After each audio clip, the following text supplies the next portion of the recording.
안녕하세요. 지난 한 주 동안 여러분 잘 지내셨는지요? 지난 시간에는 우리가 번제단에서 배워봤습니다. 번제단의 핵심은 바로 십자가였습니다. 우리는 십자가에서 나의 죄에 대해서 죽었고 하나님의 의에 대해서 사는 것에 대해서 우리가 지난 시간에 배웠지요. 예수 그리스도를 통하여 구원받았다라는 이 분명한 확신을 가지고 지난 시간 번제단을 통과했습니다.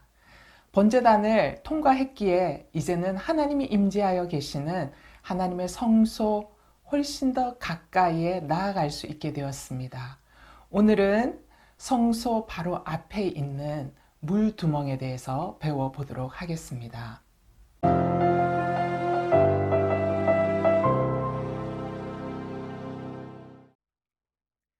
먼저 성경 말씀을 읽겠습니다. 출애굽기 38장 8절 말씀입니다. 그가 노스로 물두멍을 만들고 그 받침도 노스로 하였으니 곧 회막문에서 수종드는 여인들의 거울로 만들었더라.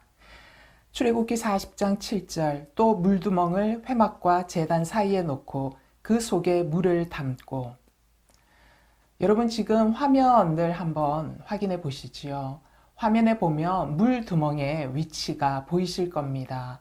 성막 문을 열고 들어가서 가장 먼저 보이는 것이 번제단이고, 그리고 번제단과 성소 바로 그 중간 사이에 있는 것이 물두멍입니다.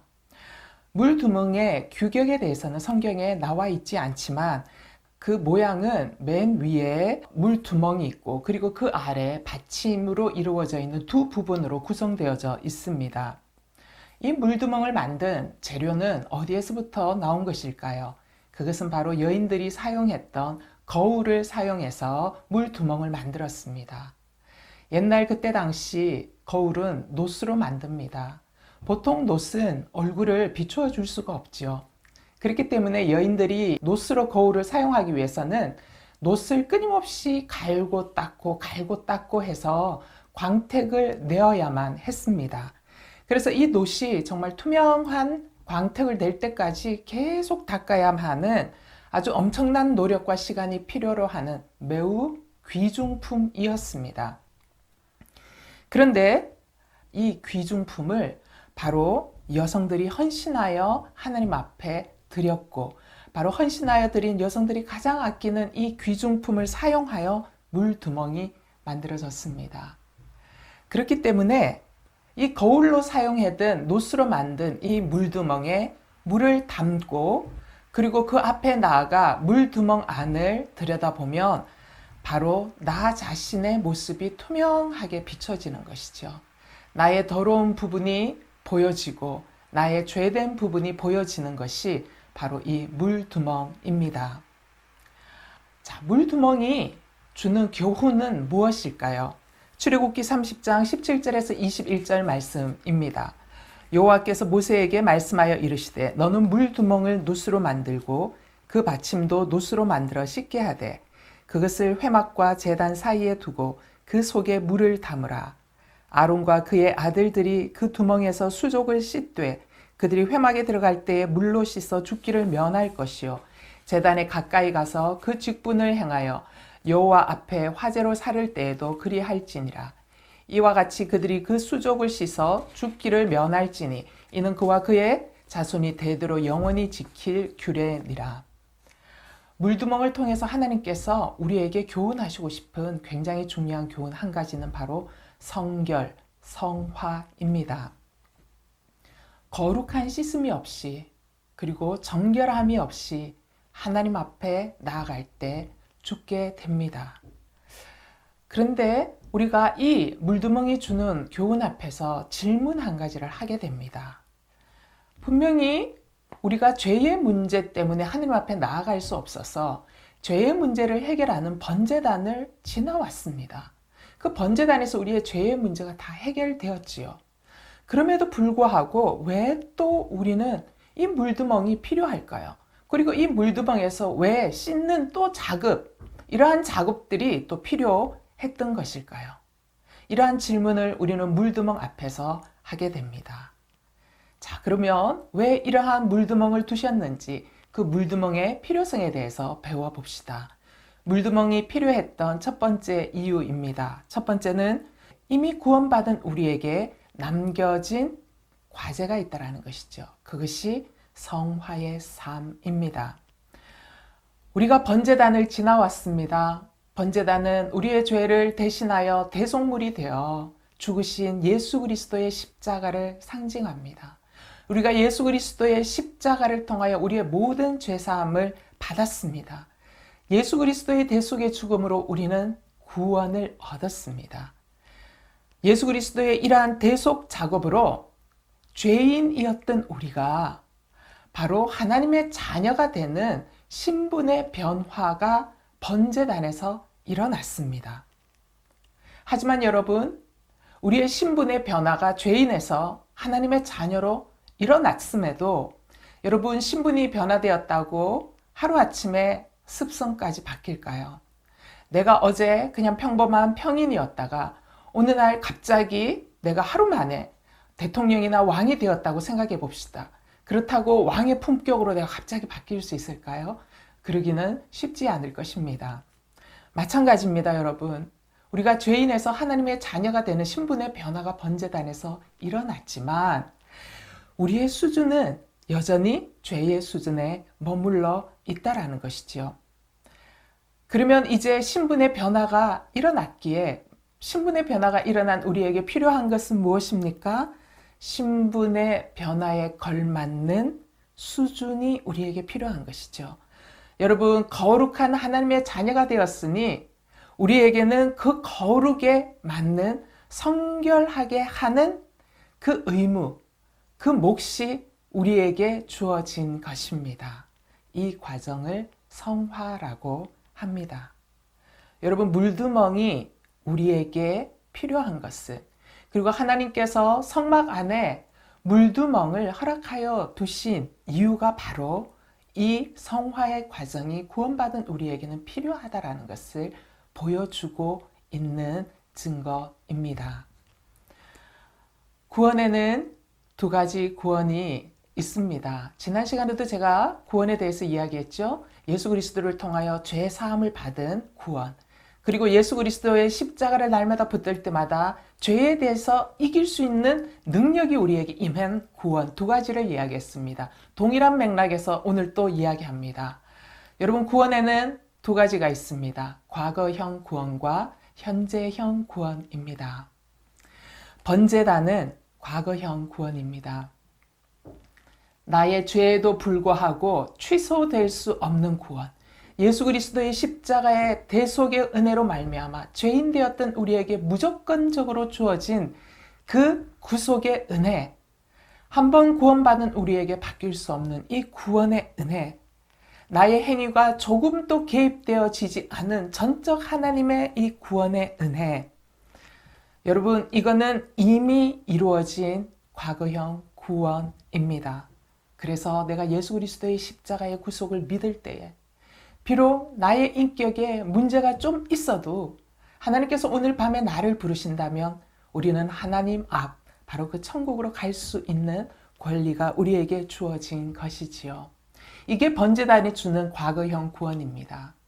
그러면 물두멍은 무엇입니까? 물두멍은 현재형 구원입니다. 현재 우리가 이루어 가야 하는 구원. 어떻게 이루어 가야 합니까? 나의 삶에서, 나의 생활에서, 나의 인격에서, 나의 성품 속에서 이루어내어야 하는 구원을 뜻합니다. 성화와 관련된 구원이지요. 빌립보서 2장 12절 말씀에 사도 바울이 이렇게 이야기합니다. 두렵고 떨림으로 너희 구원을 이루라. 여러분, 사도 바울이 이 말씀을 하고 있는, 그리고 이 말씀을 듣는 청자는 누구입니까? 바로 예수 그리스도를 이미 구주로 영접한 빌립보 교인들에게 이 편지를 쓰고 있습니다. 따라서 빌립보 성도들에게 말하고 있는 두렵고 떨림으로 너희 구원을 이루라 라고 이야기할 때 이 구원은 무엇을 말하는 것입니까? 구원을 드러내는 삶을 살라라는 것입니다. 너희가 이미 구원을 받았다. 번제단을 너희는 이미 통과했다. 그러나 이제 물두멍의 삶, 구원받은 자로 구원을 드러내는 삶으로 살라라는 말씀입니다. 현재형의 구원을 이루어내라. 성화의 삶을 살라. 바로 그것을 사도 바울이 이야기하고 있습니다. 그렇습니다, 여러분. 성화는 우리가 성령님과 더불어 평생 동안 매일 꾸준히 거룩한 삶으로 살아가는 것입니다.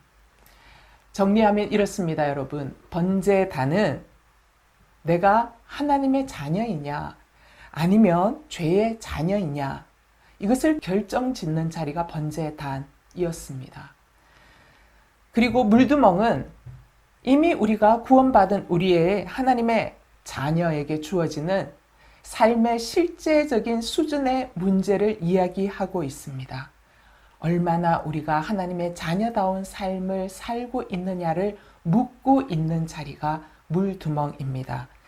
베드로전서 1장 15절 말씀입니다. 오직 너희를 부르신 거룩한 이처럼 너희도 모든 행실에 거룩한 자가 되라. 에베소서 5장 1절에서 3절.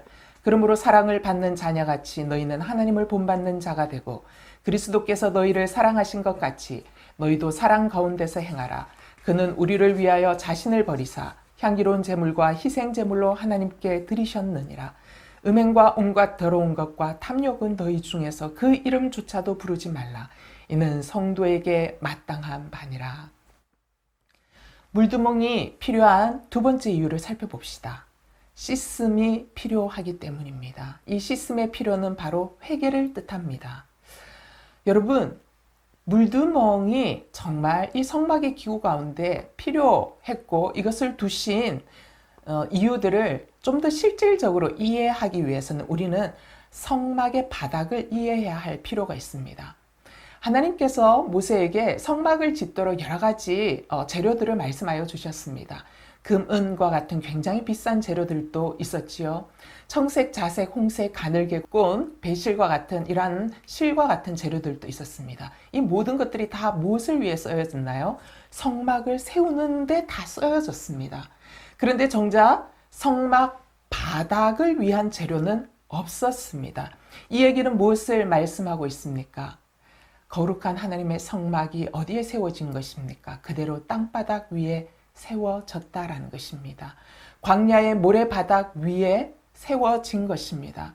왜 하나님은 이 바닥 재료를 짓도록 하지 않으셨을까요? 하나님은 이스라엘 백성들과 함께 당신의 성막도 이동해야만 했기 때문입니다.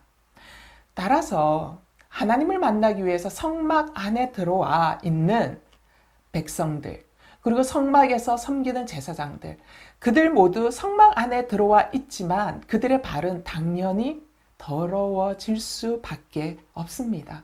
흙먼지로 뒤덮일 수밖에 없었습니다. 이 얘기는 무엇을 말씀합니까?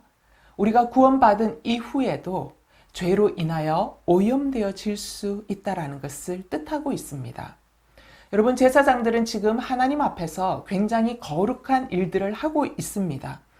거룩한 일들을 하고 있음에도 불구하고 그들의 발은 흙먼지로 덮일 수밖에 없고 흙먼지로 인하여 더럽혀질 수밖에 없었다라는 것은 그만큼 우리의 인간들이 정말 죄에 대해서는 연약한 존재일 수밖에 없다라는 것을 보여줍니다.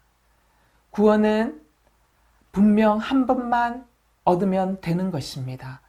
그러나 구원을 얻었어도 우리의 삶 속에는 반복적으로 죄에 노출되어져 있고 죄의 영향력을 받을 수밖에 없게 되었습니다.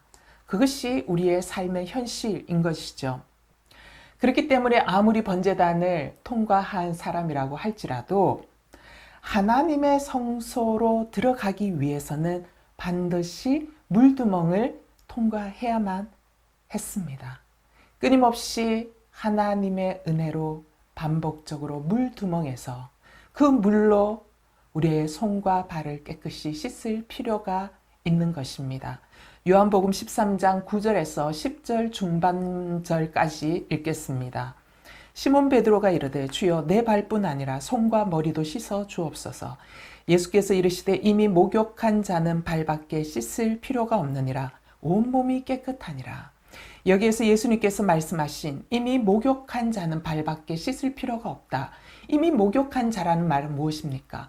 이미 구원받은 자는 이라는 뜻입니다.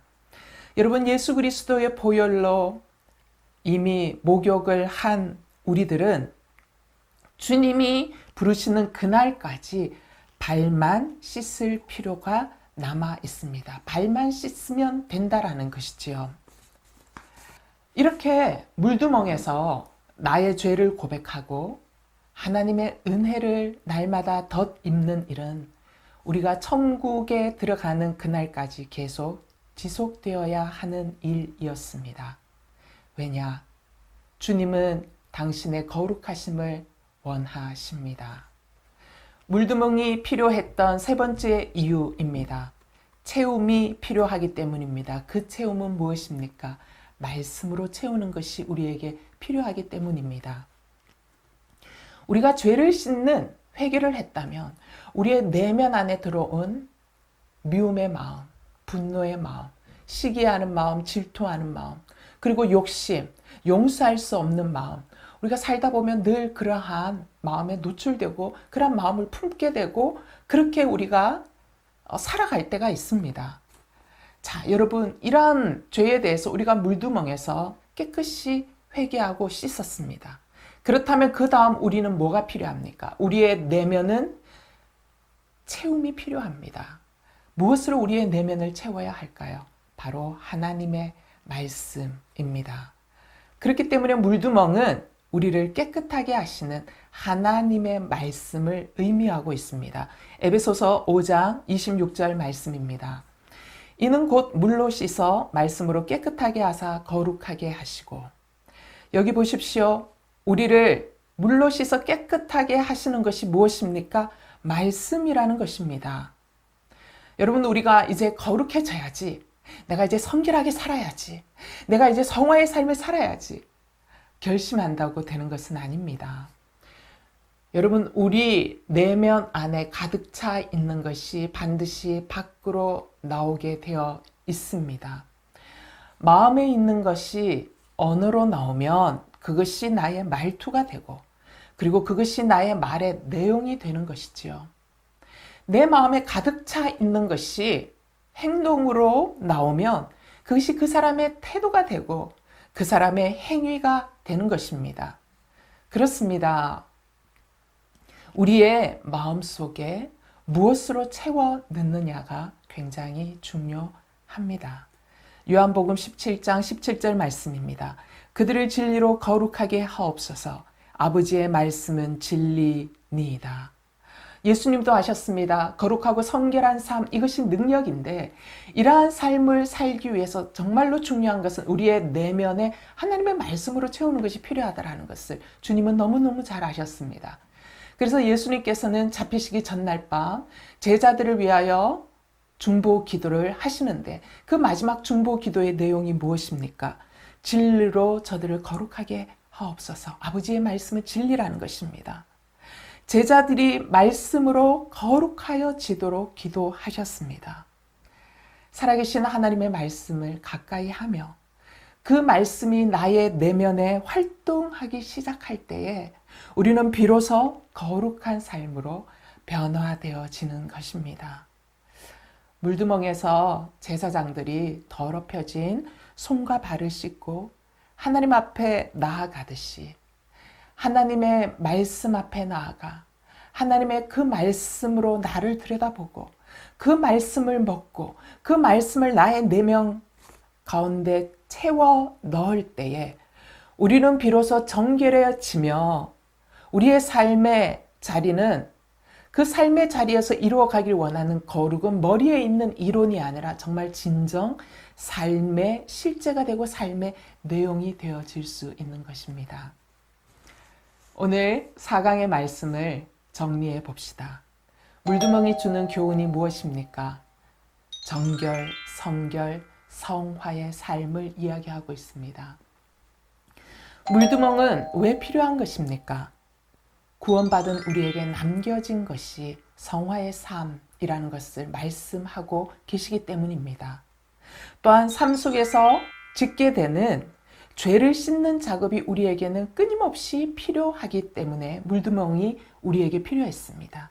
또한 이 물두멍은 우리의 내면에 하나님의 말씀으로 채워질 때 비로소 우리의 삶이 거룩한 예수 그리스도를 담는 삶으로 살아가질 수 있기 때문에 이 물두멍이 필요했습니다.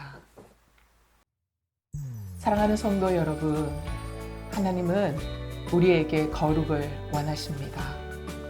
그런데 그 거룩한 삶을 명령만 하신 것이 아니라 우리에게 이 거룩한 삶이 가능하도록 물두멍이라는 이 기구를 만들어 주셨습니다. 이 물두멍을 통하여 우리는 회개하게 됩니다. 이 회개를 통하여 우리의 내면은 정결을 유지할 수 있게 하셔서 우리의 삶이 참으로 하나님 앞에 정결한 삶, 거룩한 삶을 살아갈 수 있는 길을 열어 주셨고요. 또한 이 정결한 마음, 정결한 이 삶으로 하나님 앞에 끊임없이 나아갈 때에 하나님과의 친밀한 교제, 그 관계 속으로 들어가 하나님의 은혜의 영향력 아래 살아갈 수 있게 하셔서 우리가 진정 거룩한 하나님의 삶의 모습으로 살아갈 수 있는 하나님의 힘과 능력을 공급하여 주실 수 있도록 길을 열어두셨습니다. 물두멍을 주신 하나님을 찬양합시다. 여러분, 우리 모두 이제 매일 물두멍 앞으로 나아가 투명한 물두멍에 비친 나의 모습을 들여다보고 그 다음에 나의 죄를 씻고 그리고 정결케 되기를 축복합니다. 물두멍은 정결한 마음으로 하나님을 바라볼 수 있게 합니다. 물두멍은 거룩한 삶, 성화의 삶을 살아내게 합니다. 한 주간 동안 물두멍을 우리에게 허락하신 하나님께 감사할 수 있는 시간 될 수 있게 되기를 바랍니다.